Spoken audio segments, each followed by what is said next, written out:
Hello friends, my self Praveen Yadav from Uttar Pradesh university of medical science. ये NCER series का 4th session है। Sexual reproduction in flowering plant, human reproduction और reproductive health. आपके 10 questions वहाँ से clear हो चुके हैं।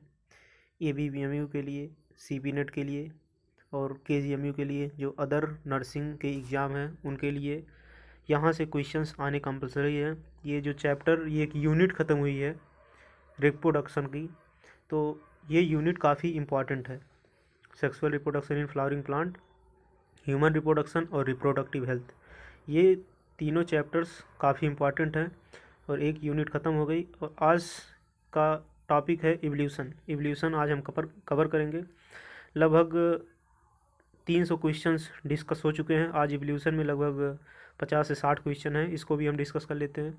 इस सीरीज़ का नाम है 100% परफेक्ट सीरीज़। ये सीरीज़ 100% परफेक्ट आपके लिए होगी, ये हम वादा करते हैं। ये आपको विश्वास दिलाते हैं कि आपके जो है एक भी क्वेश्चंस इस सीरीज़ से बाहर नहीं आएंगे आपके BSc नर्सिंग और पैरामेडिकल के एग्ज़ाम में। तो आप हमारे वीडियो पे नए हैं तो वीडियो को लाइक कर दीजिए। लाइक तो आप करते ही हैं। चैनल को सब्सक्राइब कर लीजिए और बेल आइकन दबा दीजिए, आपके पास नोटिफिकेशन टाइम टू टाइम पहुंचती रहे।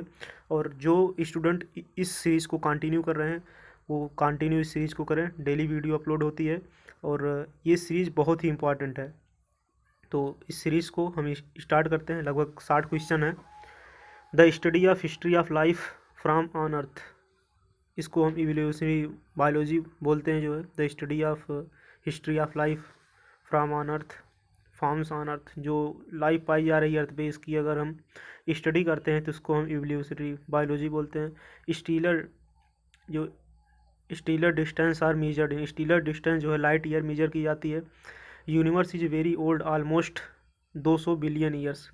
कुछ स्टूडेंट बोलते हैं कि सर आप इतना फास्ट पढ़ाते हैं, तो देखिए ये रिवीजन सीरीज चल रही है तो आपको फास्ट ही करना होगा। आप एक बार नहीं 2 बार वीडियो को देखिए, लेकिन पूरा क्लियर कर लीजिए क्योंकि बहुत ही इंपॉर्टेंट है। सिलेक्टेड पॉइंट है, यहाँ से आने का चांस 100% आता है। अगर यहाँ से क्वेश्चन नहीं आता है तो क्वेश्चन बनेगा ही नहीं, क्योंकि ये सिलेक्टेड इंपॉर्टेंट पॉइंट्स ही हैं। Which theory attempt to explain to us the origin of universe, big bang theory थी। यूनिवर्स जो है 20 बिलियन ईयर्स ओल्ड है। Point number 5, in the solar system of the Milky Way galaxy the earth was suppose to have been form about 4.5 billion years पहले earth बना था। If life comes out from decaying and rotting matter, rotting या star से या कीचड़ से, this theory spontaneous, ये spontaneous एक थ्योरी आई थी, स्पॉन्टेनियस जनरेशन। तो इसमें ये बताया गया था कि मिट्टी से या कीचड़ से, इससे जो है या लाइफ ओरिजिनेट हुई है। तो point number 7, the scientist who by careful experiment demonstrated that life comes only from pre existing life. Lewis pasture ने बताया था कि लाइफ प्री एग्जिस्टिंग लाइफ से आती है। Oparin on Russia and Haldane of evolution England proposed that the first form of life would have come from pre-existing non-living organic molecules, RNA, protein, and that formation of life was preceded by chemical evolution। तो जो evolution ये था chemical evolution, ये steel SL Miller 1953 ने दिया। ये important point है। Point number 9, ये क्वेश्चन यहाँ से आएगा इवोल्यूशन से अगर आता है। An American scientist created electric discharge in a closed flask containing which glass 800 degree Celsius. इसमें जो है CH4H2NH3 एंड वाटर लिया था। इनके जो रेशियो थे ये इंपॉर्टेंट है, रेशियो देख लेंगे। 2:1:2 इसका ये रेशियो है। ये रेशियो इंपॉर्टेंट है, यहाँ से क्वेश्चन आ जाता है, रेशियो से पूछ लेते हैं MCQ में। Point number 10, based on observation में ड्यूरिंग ए सी वियोग इन ए सेल शिप कॉल्ड HMS, इस शिप थी जो है around the world, who concluded that existing living form share similarities. तो ये जो दिए थे ये चार्ल्स डार्विन ने दिया था। Point number 11, the fitness according to Darwin refers ultimately and only to, reproductive fitness थी according to Darwin. Mechanism of evolution is natural selection था डार्विन के हिसाब से। रिमेन्स ऑफ हार्ड पार्ट, जो बचा हुआ हार्ड पार्ट है of life form found in rock, इसको फासिल के नाम से जाना जाता है। Study of animal fossils called प्लीजियोलॉजी, इसको जीके में पूछ सकते हैं जो है। Name structure development, the same structure developed along different direction due to the adaptation to different need। homologous structure along analogous structure are a result of convergent evolution. Analogous structure को ही convergent evolution बोलते हैं, और divergent evolution, divergent को homologous बोलते हैं, convergent को analogous बोलते हैं। The flipper sound penguin and dolphins are example of analogous. Analogous homologous, यहाँ से भी एक क्वेश्चन आना कंपलसरी है। तो यहाँ चैप्टर से कम 3 क्वेश्चंस आते हैं। तो which can be used as industrial pollution indicator, lichen है, ये आपने पढ़ा ही होगा जो है बायोलॉजिकल क्लासिफिकेशन में। Moth that we are able to camouflage themselves, that is why hide in the background survived। Point number 20, we employ antibiotic or drugs against eukaryotic organism cell, hence resistance organic cell are appearing in a time of cell scale of month or year, not centuries। this example of anthropogenic action, आने का chance यहाँ से बहुत कम है। Point number 21, on which island Darwin observed many varieties of finches, Gulpeg Island। who worked in Malaya archipelago, Alfred Wallace, ये ने किया था जो है आर्चिपिलेग पे। The process of evolution of different species, जो प्रोसेस होता है एवोल्यूशन पे डिफरेंट स्पीसीज का in a given geographical area starting from a point and literally radiating to other area of geographical habitat के हिसाब से इसको हम एडाप्टिव रेडिएशन बोलते हैं। एडाप्टेशन वो कर लेते हैं जो है। 2 example of adaptive radiation, adaptive radiation का ये 2 एग्जाम्पल ये इंपॉर्टेंट है। Darwin's finches, Australian marsupials. when more than one adaptive radiation appear to have occurred in a isolated geographical area representing different habitat, one can call this convergent evolution। when more than one adaptive radiation appeared to have occurred in isolated geographical area representing different habitat, अलग अलग habitat वो follow कर लेते हैं एक same area में, तो इसको कन्वर्जेंट एवोल्यूशन बोलते हैं। मतलब अलग अलग जहाँ से आए एक ही जगह उन्होंने रहना सीख लिया जो है, एडाप्टेशन सीख लिया, तो इसको हम कन्वर्जेंट एवोल्यूशन बोल सकते हैं। The rate of appearance of new form is linked to the cycle, life cycle और द लाइफ स्पैन। ठीक है, ट्रू है। The rate appearance of new form is linked to life cycle. ठीक है। The geographical history, जो geological history होती है of earth closely correlates with the biological history. सही है, जियोग्राफिकल हिस्ट्री जो है कोरिलेट करती है बायोलॉजिकल हिस्ट्री से। According to Darwin adaptive ability is acquired, Darwin के हिसाब से एडाप्टिव एबिलिटी एक्वायर्ड हुई थी, नहीं ऐसा नहीं है, इनहेरिटेड एक्वायर हुआ था। 2 की concept of Darwin theory of evolution is branching, descent and natural selection. Important point 29, the work of Thomas Malthus on population influenced Darwin। Hugo de Vries based on which work which plant brought forth the idea of mutation। Evening primrose, ये भी plant important है। Evening primrose जो है Hugo de व्राइज ने इस पे काम किया था, इवनिंग प्राइमरोज के ऊपर। इसका इवनिंग प्राइमरोज का 2-3 अलग नाम है, उसका भी आप देख लेंगे जो है। Single step large mutation is called saltation, single step large mutation इसको साल्टेशन बोलते हैं। विच प्रिंसिपल से that alleles frequency in a population are stable and is constant geographical area P square plus 2 PQ equal to Q square equal to 1। This is very important formula, Hardy Weinberg principle के according ये दिया गया था। और ये graph है, graph important है। ये जो ग्राफ आप देख लेंगे, ग्राफ जो बना हुआ है, पहला ग्राफ है ये स्टेबिलिटी का है, दूसरा है डायरेक्शनल का है, तीसरा जो है डिस्ट्रीब्यूशन का है, डिस्ट्रप्टिव है, डिस्ट्रप्टिव है, पहला स्टेबिलिटी है, दूसरा डायरेक्शनल है। तो ये ग्राफ है। और natural selection can lead to stabilization, directional changes are disruption, सही है। The first cellular form of life appeared 200 million years ago. Which of the following is correct sequence of ancestor of evolution of the plant form. तो पहले था जो है chlorophyte, इसके बाद था ट्रैकियोफाइट, इसके बाद है जो है राइनोटाइप। ये आने का बहुत कम चांस है। पॉइंट नंबर 38, जाल fishes probably evolution around 500 million years एगो। जाल फिश बता रहा है 500 मिलियन ईयर्स एगो हुई थी, गलत है। राइट इसका आंसर है 350 मिलियन ईयर्स एगो। इन 1938 से fishes caught in South Africa में पाई गई happen to be a coelacanth which was thought to be extinct. Lobe fins evolve in the first amphibians. Giant ferns ये टेडोफाइट का member है।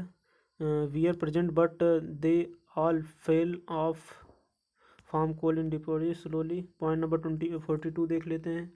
About 200 million years ago dinosaurs suddenly disappear. 200 million years को बता रहा dinosaur disappear हुए थे, गलत है। 65 मिलियन ईयर्स डायनासोर अर्थ से डिसअपियर हुए थे। Dryopithecus and Ramapithecus were extincting about 15 million years पहले जो है रामा और ड्रायोपिथेकस ये एक्सटिंक्ट हो गए थे।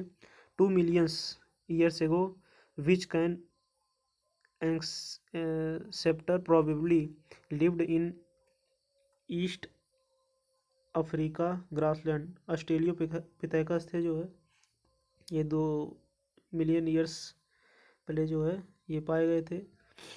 बोल रहा 2 मिलियन ईयर्स एगो विच मैन एंसेस्टर प्रोबेबली लिव्ड, ऑस्ट्रेलियोपिथेकस थे। होमो habilis has the brain capacity. Homo habilis की ब्रेन कैपेसिटी 650 से 800 है। होमो इरेक्टस की जो ब्रेन की कैपेसिटी है वो 900 सीसी है। ये ब्रेन कैपेसिटी आप देख लेंगे। ज़्यादातर ब्रेन की कैपेसिटी अगर पूछता है तो निंडरथल की पूछता है।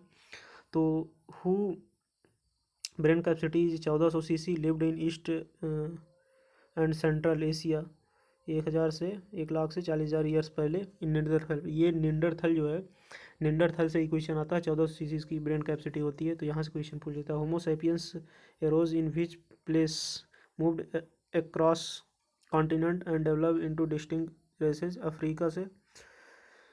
The story of evolution of modern man is mostly interesting and appears to parallel evolution and human brain and language. True है। The story of evolution of modern man is most interesting appearance of parallel evolution of human brain and language, सही है। Human brain और language साथ साथ में जो है उस हिसाब से डेवलपमेंट होने लगा जैसे एवोल्यूशन हिस्ट्री का डेवलपमेंट होने लगा। मैच द कॉलम, इस कॉलम को आप मैच करिए। तो ये कॉलम है आइस एज। आइस एज जो होगा वो होगा 75,000 से 10,000 ईयर्स पहले जो है आइस एज हुआ था। Pre historic cave art, pre historic cave art जो है ये हुआ था 18,000 ईयर्स एगो। ये डाटा काफ़ी इंपॉर्टेंट है, ये इसका आप स्क्रीनशॉट ले लेंगे और लिख लेंगे जो है एक जगह मिल जाएगा, हालांकि एनसीईआरटी से ही है। और फिश लाइक रेप्टाइल्स जो हुआ था वो हुआ था स्थेरोसोर्स थे। बिगेस्ट डायनासोर जो हुए थे, बिगेस्ट डायनासोर्स ये हुए थे ट्राइनोसोर्स हुए थे। ये इंपॉर्टेंट पॉइंट्स हैं सब। बिगेस्ट डायनासोर्स जो है टायरनोसोर्स हुए थे और होमो इरेक्टस ये हुआ था 1.5 मिलियन ईयर्स एगो। और म्यूटेशन जो है, म्यूटेशन जे का 9th random and directionless. Mutation जो होता है रैंडम और डायरेक्शनलेस होता है, इसका आप विशेष ध्यान देंगे। म्यूटेशन रैंडम और डायरेक्शनलेस होता है। और यहाँ से आने का और कोई क्वेश्चन है नहीं। What is the correct sequence of evolutionary stage of horse. Horse का एवोल्यूशनरी कभी पूछ लिया था 2018 में, नीट का क्वेश्चन है, हालांकि आएगा नहीं।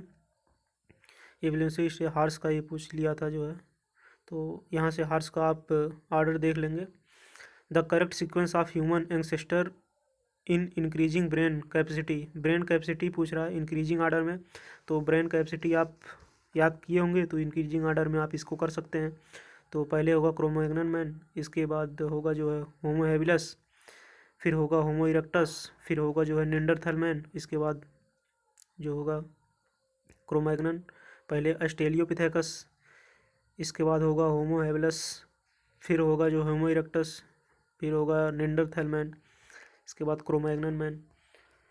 तो ये 52 क्वेश्चन रहा इस सीरीज़ से, और ये 52 क्वेश्चन आप स्पीड थोड़ा बढ़ा के देख लीजिएगा 1.5 में, क्योंकि काफ़ी स्लो सीरीज चली है और ये काफ़ी इम्पॉर्टेंट है। ये इम्पॉर्टेंट हो जाता है जो है जो स्टूडेंट बीएससी नर्सिंग का या पैरामेडिकल्स का एग्ज़ाम दे रहे हैं, ये क्वेश्चंस यहाँ से आने हैं। और होमोलॉगस एनालॉगस आर्गन ये आप ज़रूर देख लेंगे, होमोलॉगस और एनालॉगस से क्वेश्चन पूछता है, होमोलॉगस एनालॉगस इम्पॉर्टेंट हो जाता है। और मिलर का एक्सपेरिमेंट देख लेंगे, 2:1:2 था जो है। और म्यूटेशन देख लेंगे, म्यूटेशन भी काफ़ी इम्पॉर्टेंट है। और बाकी ब्रेन कैपेसिटी आप देख लेंगे, और ब्रेन कैपेसिटी देख लेंगे वहाँ से, ब्रेन कैपेसिटी इवनिंग प्राइमरोज था वो जो है दिए थे, ह्यूगो डी ब्राइज ने इस पर एक्सपेरिमेंट किया था काफ़ी। साल्टेशन थ्योरी देख लेंगे, साल्टेशन जो है step single step large mutation है, साल्टेशन उसको कहते हैं सिंगल स्टेप लार्ज म्यूटेशन, जिसको साल्टेशन कहते हैं। और mutation are randomless and directionless while Darwin variation are small and directional, ये पॉइंट इंपॉर्टेंट है। म्यूटेशन जो है जो होता है रैंडम एंड डायरेक्शनलेस होता है, लेकिन जो है Darwin variation are small and direction, Darwin का जो वेरिएशन स्मॉल होता है और डायरेक्शनल होता है। Branch descent and natural selection ये थ्योरीज दिए थे जो है, इसको देख लेंगे, डार्विन ने दिया था, डार्विन ने जो थ्योरी दी थी ब्रांच डिसेंट और नेचुरल सिलेक्शन। और p² + 2pq + q² = 1, इसको आप देख लेंगे। फाउंडर इफेक्ट देख लेंगे, फाउंडर इफेक्ट थोड़ा देख लेंगे। बॉटल नेक इफेक्ट काज जेनेटिक ड्रिफ्ट, ये जो होता है फाउंडर इफेक्ट जो है काज करता है जेनेटिक ड्रिफ्ट। जेनेटिक ड्रिफ्ट क्या होता है?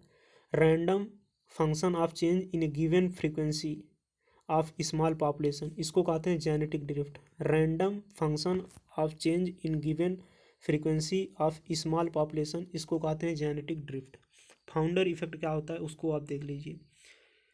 ह्यूज लैंड हुई, पहले आइसोलेट किया गया स्मॉल एरिया ऑर्गेनिज्म को, स्मॉल पॉपुलेशन पे स्टडी किया जाए, तो इसको जेनेटिक ड्रिफ्ट जब हुआ, इसके अंदर जो है change in gene frequency of founder member के अंदर जीन फ्रीक्वेंसी में चेंज हुआ, इसके बाद फिनोटाइप चेंज हुआ, इसके बाद फिर न्यू स्पीसीज आई, इस इफेक्ट को कहते हैं फाउंडर इफेक्ट। फिर एक टर्म होगा जीन पूल, उसको देख लेंगे। जीन पूल जो होता है total gene and their alleles in a population, उसको हम जीन पूल बोलते हैं। Total gene and their alleles in a population, उसको हम जीन पूल बोलते हैं। हार्डी वेनबर्ग प्रिंसिपल से क्वेश्चन आता है, 2019 नीट में पूछा है, CPMT में पूछा हुआ। इसके बाद ये पूछा था क्वेश्चन CP नेट 2019 में। तो यहाँ से आप जो है ये सीरीज़ 18,000 ईयर्स पहले केवाट आया था, 10,000 ईयर्स पहले एग्रीकल्चर आया था, ये पॉइंट इंपॉर्टेंट हो गई। यही हम करते हैं इस सीरीज़ को एंड, मिलते हैं हम नेक्स्ट वीडियो में। अगर आप हमारे चैनल पर नए हैं तो वीडियो को सब्सक्राइब कर दीजिए, और आप लोग शेयर भी कर दीजिए अपने फ्रेंड सर्कल में, तो काफ़ी स्टूडेंट को हेल्प मिलती रहेगी। आप वीडियो शेयर करते नहीं हैं, शेयर कर दीजिए और वीडियो को लाइक करिए। मिलते हैं हम नेक्स्ट वीडियो में। जय हिंद।